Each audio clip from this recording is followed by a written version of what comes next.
അസ്സലാമു അലൈക്കും വറഹ്മത്തുള്ളാഹി. പ്രിയപ്പെട്ടവരെ, എല്ലാവർക്കും വളരെ വളരെ ഉപകാരപ്രദമായ, ജീവിതത്തിൽ പതിവാക്കി ചെല്ലാൻ പറ്റിയ, ചെല്ലുന്നവർക്ക് വലിയ നേട്ടങ്ങളും നേടിത്തരുന്ന ഒരു ചെറിയ ദിക്ർ പറയാം. എല്ലാവരും ഈ ദിക്ർ പതിവാക്കാൻ അല്ലാഹു സുബ്ഹാനഹു വ തആല തൗഫീഖ് നൽകട്ടെ.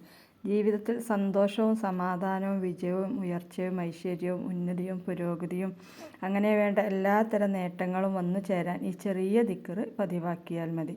ദിക്ർ ഈ സ്ക്രീനിൽ കൊടുക്കുന്നുണ്ട്. അസ്തഗ്ഫിറുല്ലാഹ വ അതൂബു ഇലൈഹി ഹസ്ബുനല്ലാഹു വ നിഅമൽ വക്കീൽ. ഈ രൂപത്തിൽ തന്നെ ചൊല്ലുക.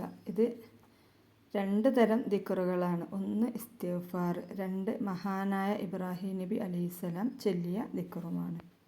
ഈ 2 ദിക്റുകളും നിങ്ങൾ ജീവിതത്തിൽ പതിവാക്കിയാൽ ഒരിക്കലും ജീവിതത്തിൽ ഒരു കാര്യത്തിലും നിരാശരാകേണ്ടി വരില്ല.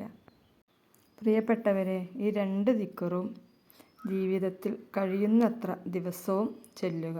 വുളുവോടു കൂടെയും വുളു ഇല്ലാതെയും സ്ത്രീകൾക്ക് അശുദ്ധിയുള്ള സമയത്തും ഇത് ചൊല്ലാം. ജീവിതത്തിൽ ഒരു മാറ്റം ആഗ്രഹിക്കുന്നവർ തീർച്ചയായും ഇത് പതിവാക്കുക. അല്ലാഹു നമുക്കിത് പതിവാക്കാൻ തൗഫീഖ് നൽകട്ടെ.